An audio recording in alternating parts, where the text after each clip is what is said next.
I have been intending to try to do a study on the book of Revelation just in 2 presentations. Now, this is a very difficult undertaking because there's so much involved in Revelation, in the book of Revelation. But I've thought that I could probably do it if just to give an overview. The reason why I want to do this is because there are several people who have said that, oh my goodness, looking at 46 videos or 62 videos is just too much. Isn't there some way we can get a synopsis? And I've thought that I can do a synopsis. I started studying 49 years ago, and I went step by step through book after book after book. I read everything, I looked at everything I could, and I built up a database in my mind where I have a clear idea. But for somebody just coming to it fresh, how do you start? Where do you begin? What is it all about? And so I thought that I would try to do an overview in just 2 presentations. Hopefully, if people can get an idea of the overall picture, the big picture, it will inspire them to begin to look at the detailed study. So I started preparing these studies, and I recognize that the first thing I need to do is to do a presentation on the background issues. And what I mean is, you can't understand what's going on in the book of Revelation unless you understand the issues in the background, the underlying foundation. This conflict did not start today, it started thousands of years ago. And for people to come to the book of Revelation and to begin to understand what is happening, they need that background information. So I've been trying to prepare these studies, and I actually have part 1, which is dealing with the background, and I thought I was going to share it with us today. I know that much of what I will share this morning, we are probably familiar with most of it because we have been studying together for quite a while. But I still think that as we look at this, probably from another perspective, it will help to clarify for some of us, and for others, it will cement things in our minds. And I believe that is always helpful. So I trust that what we look at this morning will be a blessing as we look at Revelation, the foundations. Let me go ahead and share my screen, my PowerPoint. Revelation part 1, the foundations of the conflict. To understand, I believe we need to go to the very beginning, the very foundation. And like I said, and I'm going to keep repeating this, I'm going to keep reinforcing this. I think everything that I'm going to be looking at, most of us will understand. So this is kind of like a review for many of us, but still, as I said, hopefully it will be a blessing. So the beginning, the first place I want to begin is with the understanding that there is an ongoing cosmic war between God and Satan, which has lasted for thousands of years. Now, when I say cosmic, I mean it's a conflict that involves the entire cosmos or the entire universe, I would say. So that's why I would refer to it as a cosmic war. And this war, there are the 2 main protagonists. The two contenders are God and Satan. Now, all of us in some way have become drafted into this battle, but we are secondary. We are definitely what we would call small fry in a sense, but we are involved anyway. And this is a battle that has been going for thousands of years. That's a foundation, that's a background. Why do I begin here? I begin here because it might come as a surprise to many of us or to most of us, but there are myriads of Christians who have no concept of this underlying conflict between God and Satan. There are myriads of Christians. If that sounds like a fantastic idea, let me tell you that there are people, even Christians, who believe that everything that happens, everything that happens is simply because God snaps his fingers. It is God who is sovereign, God who is king. God does everything as he pleases, and nobody can stand against him. These Christians perhaps can't really explain what is going on. Why does sin still continue to exist? But they hold to that idea, and they have no idea, they have no understanding of this great cosmic war that has been going on for thousands of years. But it's a foundation. That's where we begin. When I say we, maybe I should specify we here in Open Faith Fellowship. There are other Christians as well, but I realize that in what I'm going to be sharing today, mostly a lot of it will be our perspective. When I say our, I mean the people in this fellowship. So the next point I want to move on to is understanding the issues in this conflict. Now I'm going to put on the screen 6 foundation points. I believe that these points are vital for us to understand, and so I would encourage us to take careful note of these points, because as we seek to understand the issues in this great conflict, some would refer to it as the great controversy. As we seek to understand the issues, it's important that we bear in mind the foundational points, because these are the key to understanding what is going on. So the first point I want to emphasize is the basis of God's rule. Now I'm just going to list these points, and then afterwards we're going to go through in some kind of detail. Number one, what is the basis of God's rule? And the answer to that is God rules on the basis of public approval. Like I said, I will go through this afterwards in more detail. Number two, what is Satan's weapon of war? The answer is that Satan's weapon is misinformation and lies. Number three, what is God's weapon of war? The answer is that God's weapon is the revelation of truth. Number four, how is the issue settled? And the answer is it is settled by public judgment. Number five, what are Satan's areas of attack? What areas did he attack? And the answer is he attacked God's character, God's government, and God's justice. Number six, what kind of progress has God made in this war? And the answer is that God has settled one thing. One is settled, and two to go. Now, this, as I stated, represents the foundational points.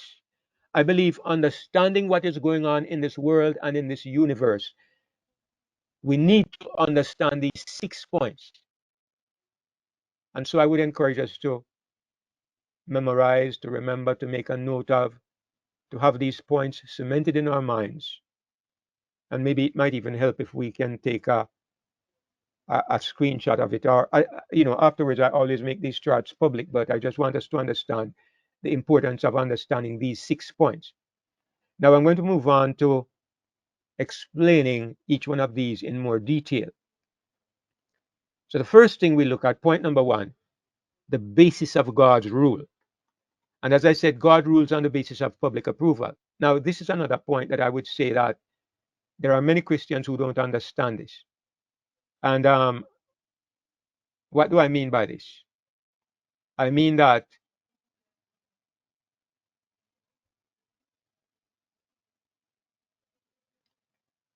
God is not a dictator.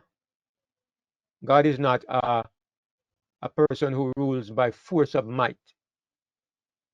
There are some people who they rule over a place, like I understand, like in North Korea, for example, which may be one of the most communistic governments in the world, or maybe like in some Islamic states where you have strong fundamentalist Islam.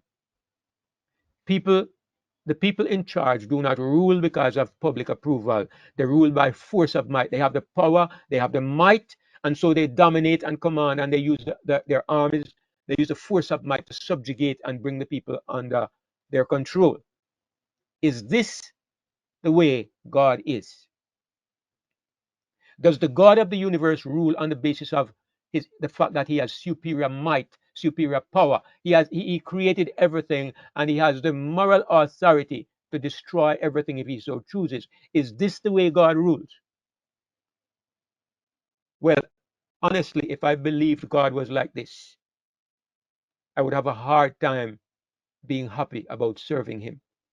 I don't like dictators.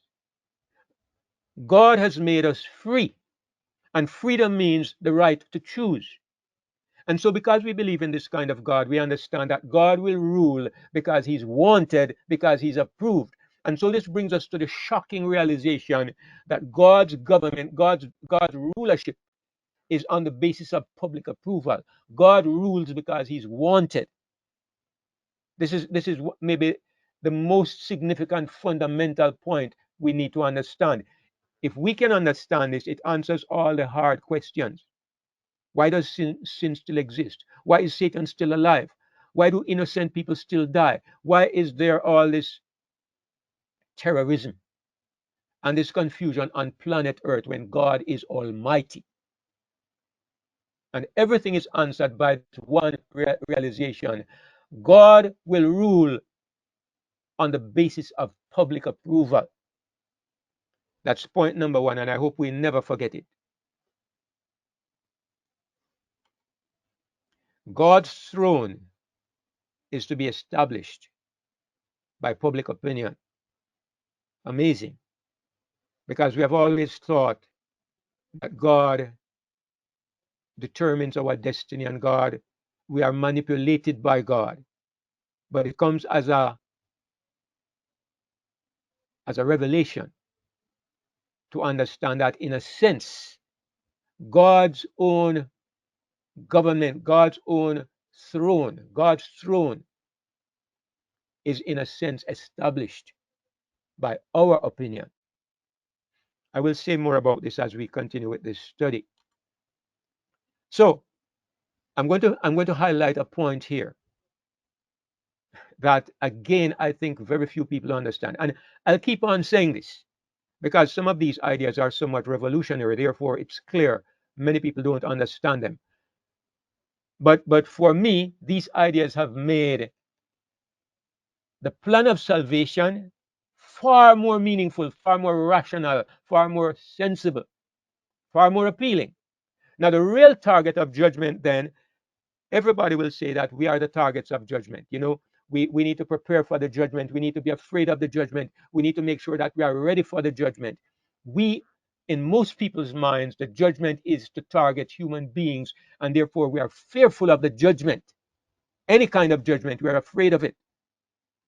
But according to the Bible, look at this verse in the Bible. Well, it's only one verse. Let me not say according to the Bible. Let me say according to this one verse, there's a different focus of the judgment that we need to consider. In Romans 3 and verse 4, Paul says, God forbid, yea, let God be true, but every man a liar, as it is written, that thou mightest be justified in thy sayings, and mightest overcome when thou art judged. Oh, and is Paul here talking about God?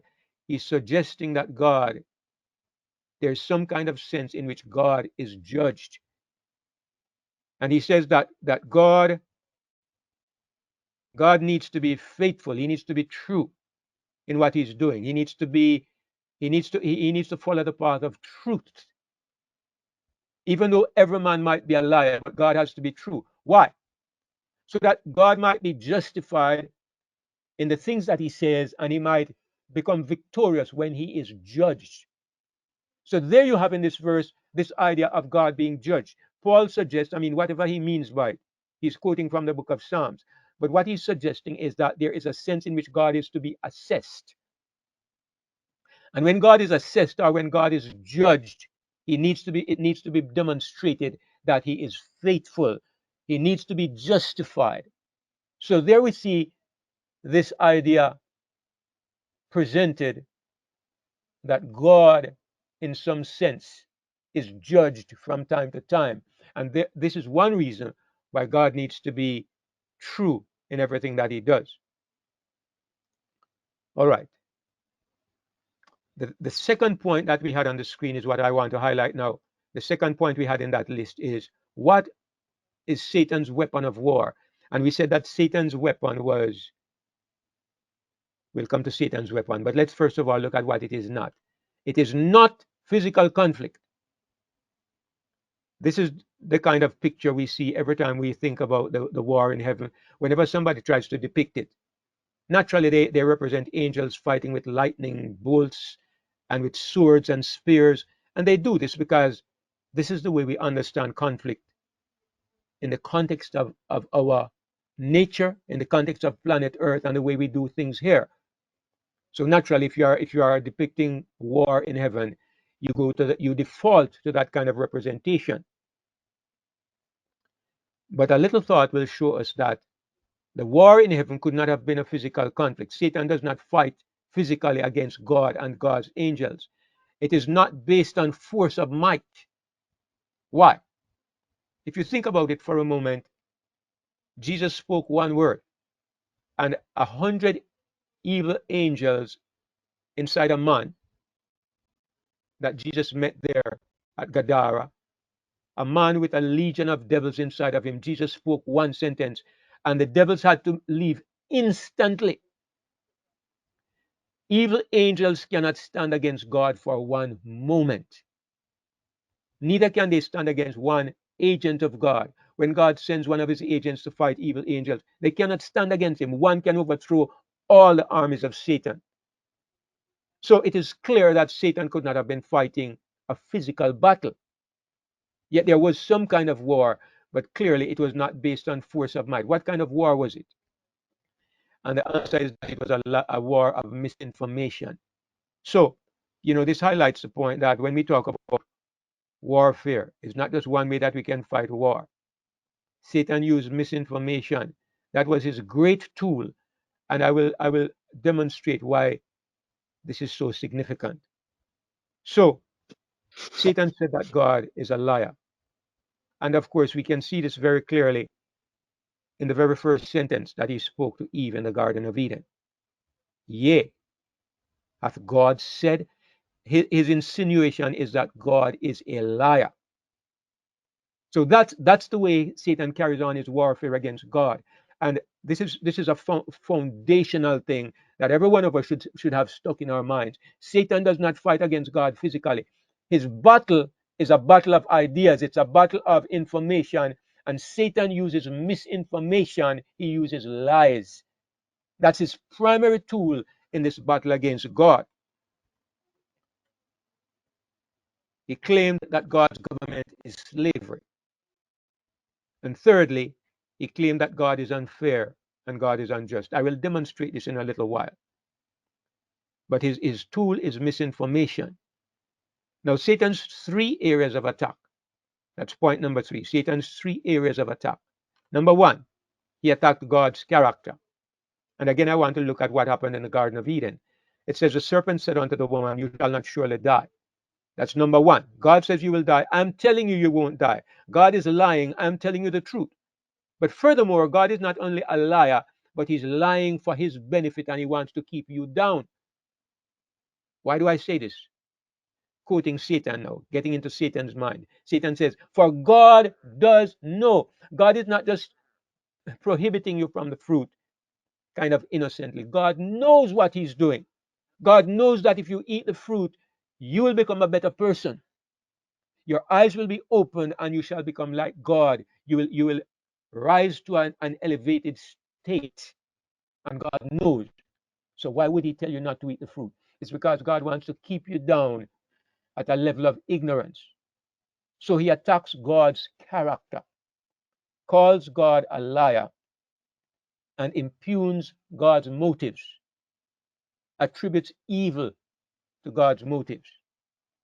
So it's clear that Satan, one of his attacks against God is against God's character. But notice the tool that he's using. He's using lies. He's using misinformation. And he's very successful because our poor, foolish foreparents accepted the lies. And furthermore, there were probably millions of angels in heaven who also believed the lies. And part of the reason is that nobody knew what a lie was. They weren't prepared for lies. They had no idea somebody could be so deceptive because it was the first lie It was the first time lies were ever introduced into the universe. Secondly, this was somebody who had been close confidant, a close friend, a close associate of God, the covering cherub. So he would have information they thought that they did not have, so he would know. So he was very successful in this attack. Secondly, he attacked God's government. Now, this quote I have on the screen is from Isaiah 14, verses 12 to 14. I will just read the highlighted sections where Lucifer says, I will exalt my throne above the stars of God. I will sit also upon the mount of the congregation in the sides of the north. I will ascend above the heights of the clouds. I will be like the Most High. So think about this for a moment. Lucifer does not say, I'm going to gather an army and attack God. No, but what he says is, I want to exalt my throne above the stars of God. If you are facing somebody who is infinitely stronger than you are, how do you remove them from their position? If you are facing somebody who is infinitely more glorious than you are, you have no hope against that person in a battle. How can you hope to take over his government? You can do it because you know that this person only rules by public approval. Remember point number one. Remember point number one. God rules by public approval. If you can turn public opinion against God, you can take over his government.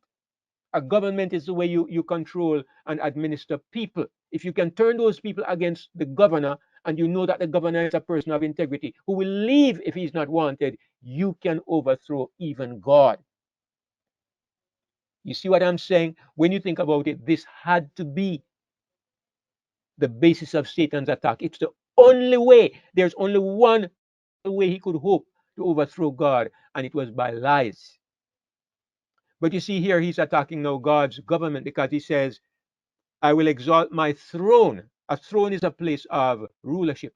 I will place my government above the government of God. Lucifer, how do you plan to do that? I will do that because I will take God down. How will you take down God? I will do it by smearing his name, by defaming his character till nobody trusts him and nobody will want him. They will choose my government because they will trust me above God. It's simple. It's straightforward. It's clear as day once you take the time to think about it. You cannot defeat God in any way except one. In the battle for propaganda, he has an advantage over God. You know why? He can use lies and God cannot. He can make up things. He can look at things that God does and he can impute motives. He can use deception which God cannot use. And so, in this sense, he has a kind of advantage over God. It takes great wisdom to deal with this kind of rebellion. In the American, in the run up to the American elections, which are taking place presently, and we have seen it in past elections, you have the two parties that are contending, the two individuals at the head of those parties. And part of the ploy of each one is to denigrate the other person, is to talk about the other person's incompetence, to talk about the other person's deception, to try to tear down the other person in order to build up your case. And of course, the voters, they are left kind of in the middle, not even knowing which side to choose. I tell you something. I look at the videos. Some of them, I look at the statements. I look at the two sides, and the people who are for Kamala, they hate Trump, and the people who are for Trump, they hate Kamala. Sometimes it's not as strong as hate, but they despise. And the Trumpites think that the Kamalaites are idiots and fools and they don't have any sense, and they try to tear them down to the dust. And the Kamalaites think that the the Trumpites are idiots. They can't fathom how anybody could support a person like this. So, anyway, this is the way that a campaign based on lies operates. And that was the tool that Satan had to use. I mean, I guess Satan was the first politician, okay? But it was the only way he could hope to carry on his assault. So he attacked God's government. And thirdly, he attacked God's justice. Now, I don't have a clear picture that I can use to demonstrate this. I chose Job, and Job is a good example of his attack on God's justice. But there are better examples, but I couldn't find a good picture to use, so I just used Job here in his suffering. But the point is, if you look at Satan's accusation against God, it says, "Then Satan answered the Lord and said, Doth Job fear God for naught? Hast thou not made an hedge about him and about his house and about all that he hath on every side?" Job 1 verses 9 to 10. What Satan is saying is that the only reason Job serves you is because you are treating him with unfair favor. You're not giving Job a fair opportunity to choose between me and you, because you are curry favoring where Job is concerned. You are using your greater power to bless him, to benefit him, to protect him, so that of course he will serve you. Anybody will serve somebody that they are getting benefit from. But he's suggesting it's not because your way is better or because you're a loving person. It's only because you have advantages that you can offer. So he's accusing God of being unfair, which is really an attack on God's justice. And if you understand this accusation, you will understand why God had to respond the way he did, by exposing Job so terribly to Satan's assaults. So these are the three things he attacked: God's character, God's government, and God's justice. Now, question number 4 is, what was God's weapon of war? And of course,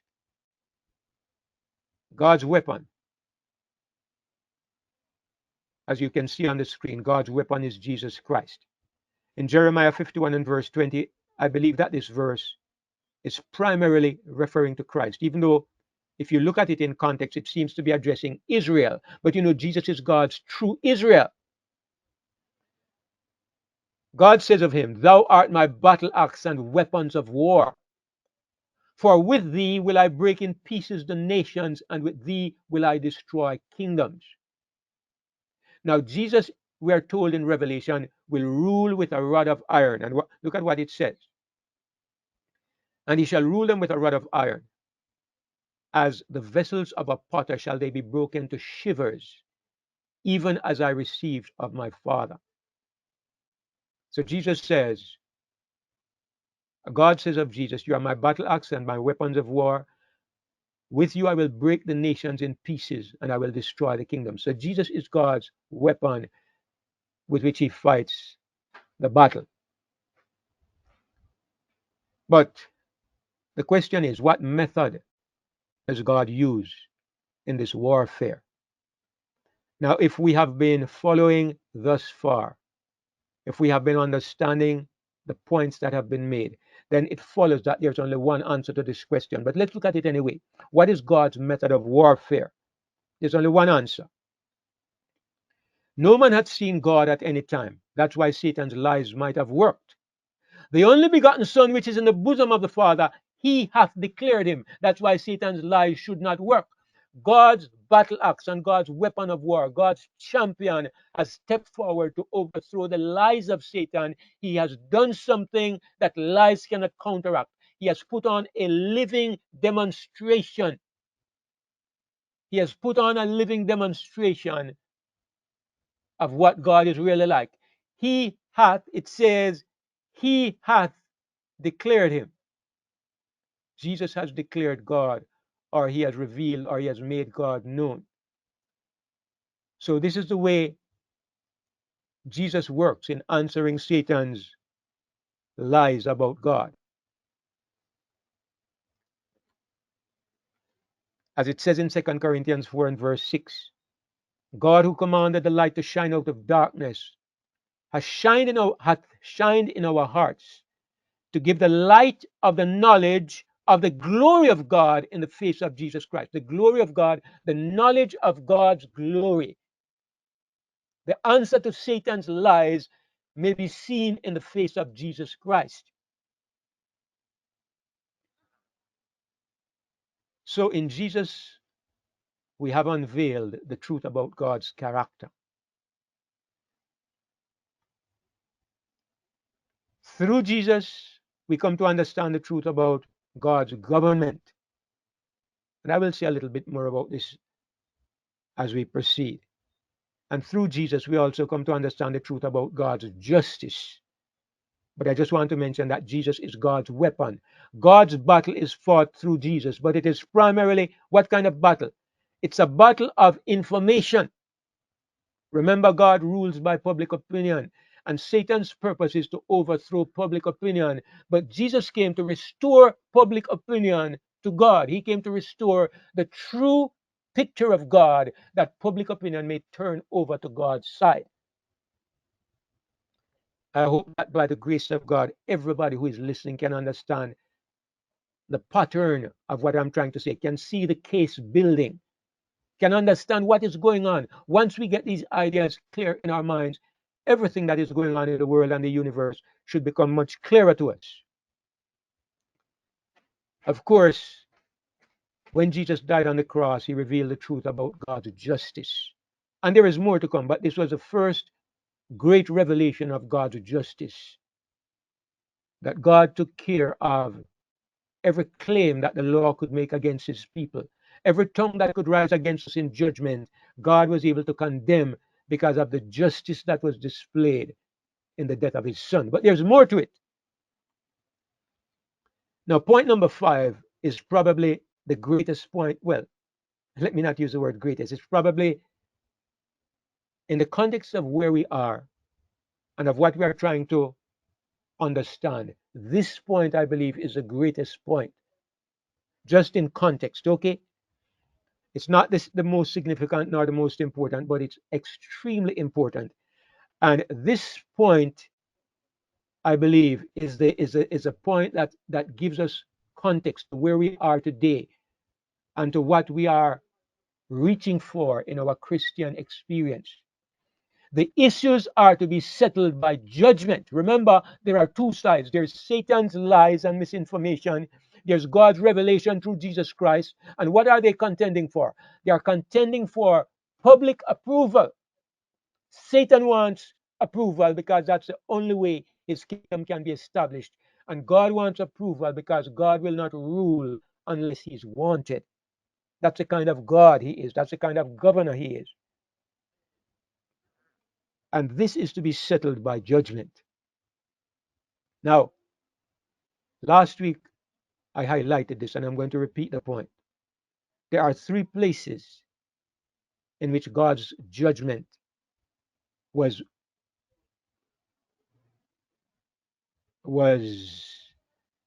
in which judgment was made. Let me put it that way. There are 3 places, 3 occasions in which judgment was made or will be made.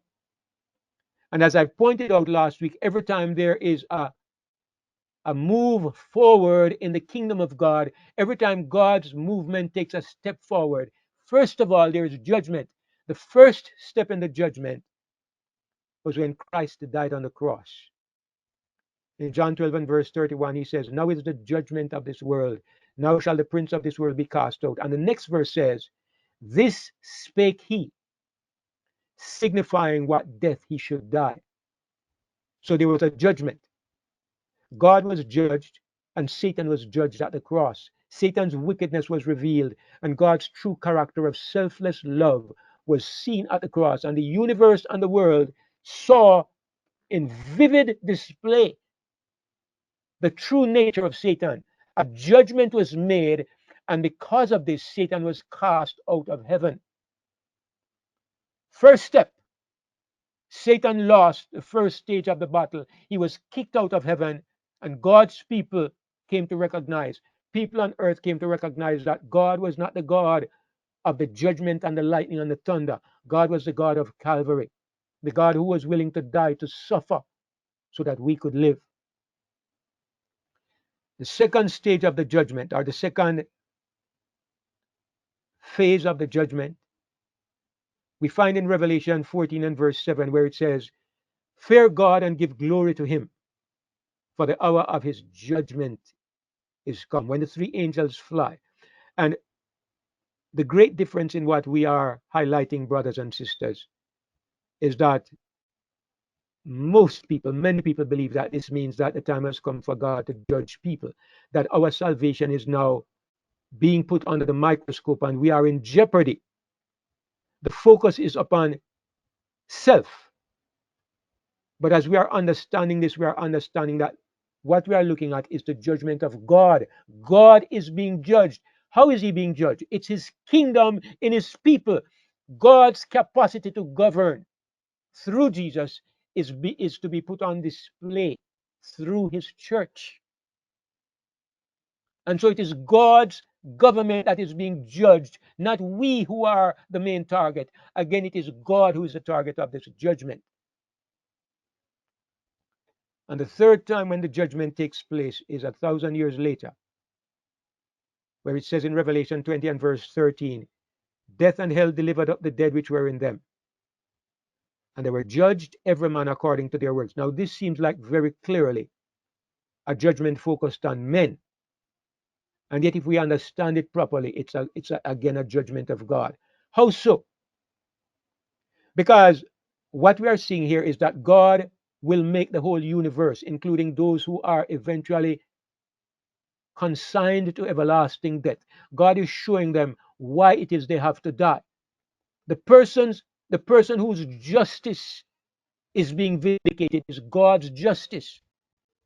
God has to bring everybody in the universe to the place where they recognize that God is fair and just in what he's doing. This is why the books are open, that everybody who is lost can see, I had every opportunity to escape death. I have every opportunity to choose Christ, and I didn't. I had every opportunity to be born again and to live the new life. I rejected it. Therefore, eternal death is my fair destiny. So God's justice is clear. Nobody can accuse our God of being unfair. That's the final answer to the final question. Number one, God's character on display. Number two, God's government vindicated. Number three, God's justice vindicated. So, point number six, what kind of progress has God made in this battle against Satan? Why is this point important? Because if we don't understand the progress of the battle, we don't know where we are. And if we don't know where we are, we will be confused about what is happening. That is, so to understand the kind of progress God is making is very important. So, as pointed out, the truth about God's character has been fully settled. That is done. That is finished. Jesus said on the cross, "It is finished." Jesus said to his disciples, Jesus said to God in the presence of his disciples, "I have glorified thee on the earth. I have finished the work which thou gavest me to do." So the truth about God's character, Satan's number one accusation, fully settled. But there is evidence that the job is not over. Look at this verse in 1 Corinthians 15:24 to 25. It says, "Then come at the end, when he shall have delivered up the kingdom to God, even the Father. When he shall have put down all rule and all authority and power. For he must reign till he hath put all enemies under his feet." All right. So Jesus must rule until he has put all enemies under his feet. Now, how do we know that the job is not done? Because Satan is still alive. Because evil is still a present reality in this world and in this universe. Because suffering and sickness and death, because rebellion is still very much present. As long as Jesus still has enemies, as long as evil still exists, The job is not over. And so we understand clearly it was not finished at Calvary. The end is when he delivers the kingdom back to God the Father. Having won the battle, God's champion will give the kingdom back to his Father, safe and secure for all eternity. But until then, he must continue to rule. He must continue to be in charge. I don't know how so many people just ignore this striking point, which is so clearly taught in the Bible. This is evidence that it's not done, brothers and sisters. There is still more to come. The means by which he will accomplish this, or one of the means, is highlighted in Ephesians 3, verses 9 to 10, where it talks about this mystery that was revealed. Paul talks about this mystery, and he says, to the intent that now unto the principalities and powers in heavenly places, who are those? They are angels, they are heavenly beings, might be known by the church. Notice what he says, through the church, the manifold wisdom of God. Why does God want his manifold wisdom to be known? Because he's answering Satan's accusations. God wants to reveal himself. He wants to reveal his principles of government. But what is his tool? His tool is the church. So through the church, he will reveal this wisdom of God. So the job is not over.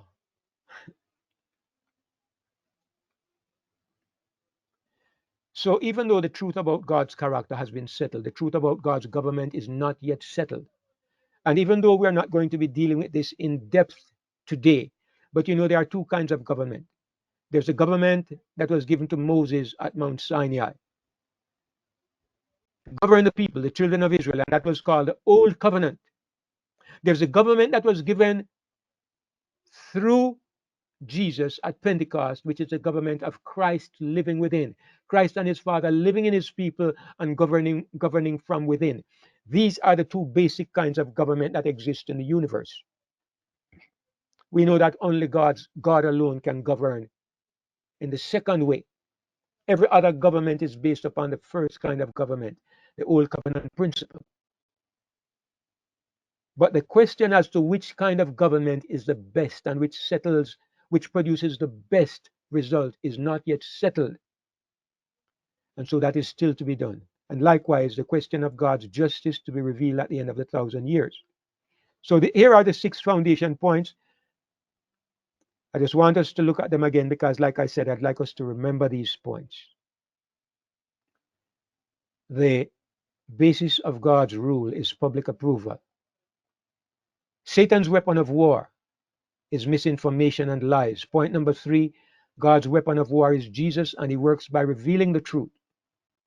Point number 4, how is the issue settled? It is settled by public judgment. We are the ones who will judge. We and the heavenly beings. We judge God and we judge Satan, and we choose the government that we want. Point number 5, Satan's 3 areas of attack: God's character, God's government, God's justice. Point number 6, God's progress in the war. One thing has been settled, the character of God. 2 still to go, God's government and God's justice. Now I still have a further step to go, but this is the end of maybe part A of what I wanted to share this morning. Now part B, we're very familiar with. But because of the purpose of this video, I want to still move on to part B, which I should be able to cover in the next 10 minutes. First of all, the key, now that we have this background information, the next thing I want to do is to make the connection between the book of Daniel and the book of Revelation, because I want to show how these issues that we just looked at are the subject of the book of Revelation. But to make the connection, I have to go first of all to Daniel chapter 7. I hope everybody understood what I just said. The points I just focused on, these are the foundation we need to understand as we come to the book of Revelation. But in order to make the connection, I need to go to Daniel chapter 7. All right, so why? Let's look at Daniel 7 very briefly. We know Daniel had a vision in which he saw a lion representing the kingdom of Babylon. Everybody knows this. I won't go into any detail about that.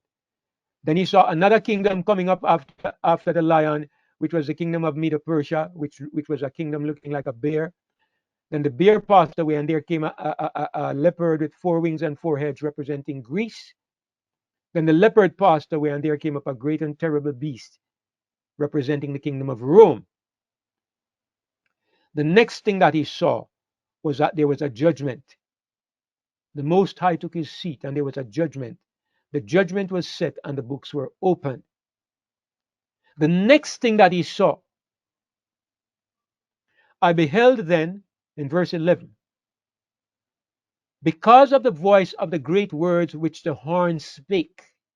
There were 10 horns on the head of the beast, and one of them was speaking great words.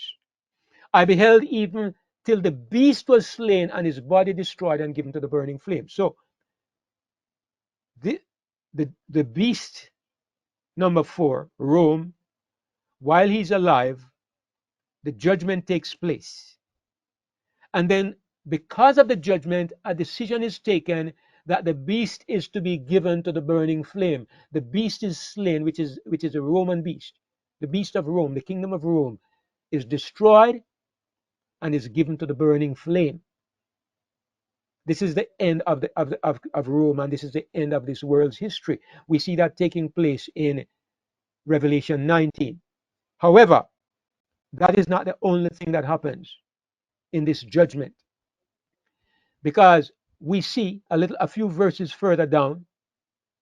In verse 11, we saw the beast destroyed. We go to verse 13 and 14. It says, I saw in the night visions. I continued looking in this vision, and behold, one like the Son of Man. This is Jesus Christ. He came with the clouds of heaven. Now, these are not clouds on earth, the clouds of heaven. And obviously, this is a group of angels.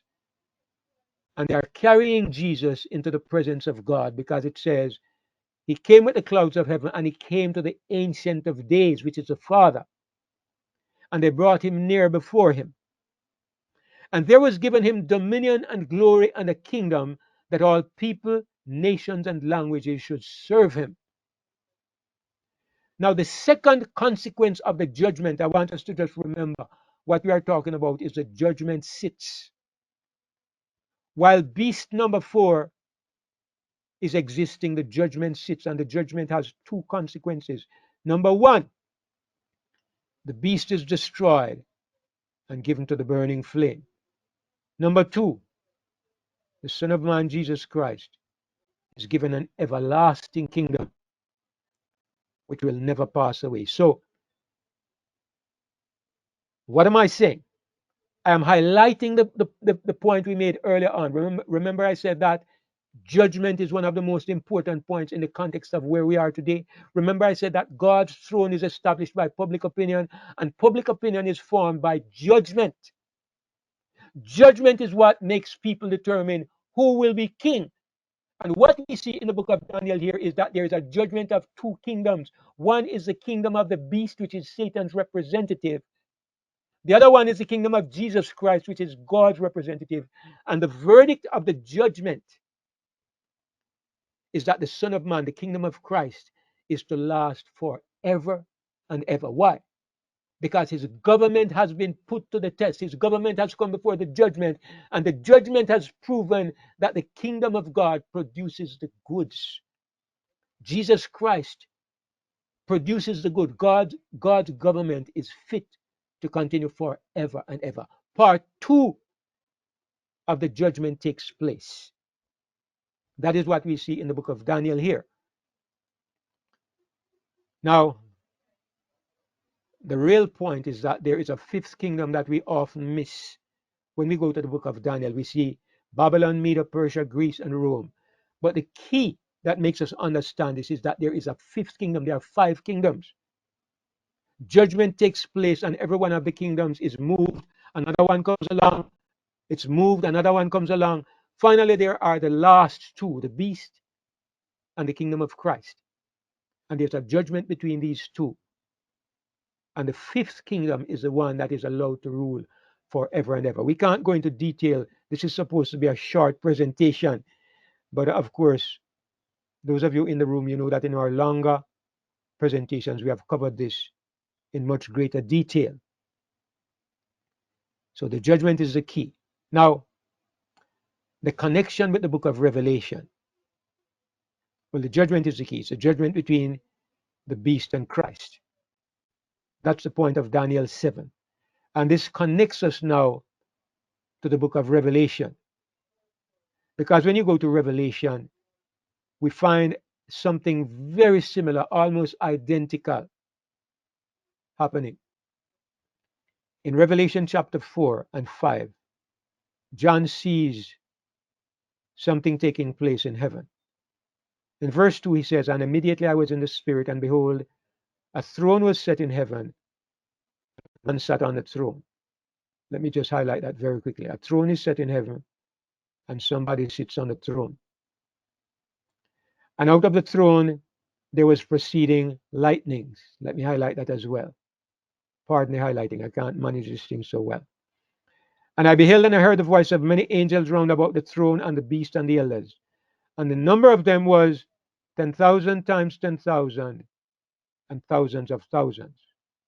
Now, this is what John is actually seeing in heaven. He's taken to heaven to see some event that is taking place. And this is how he describes it in Revelation chapter 4 and chapter 5. You can look at the references. Revelation chapter 4, verse 2, 4, verse 5, and 5, verse 11.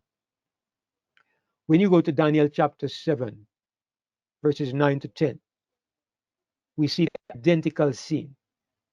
Thrones are put in place, and God takes a seat. It says, "A fiery stream comes from before him."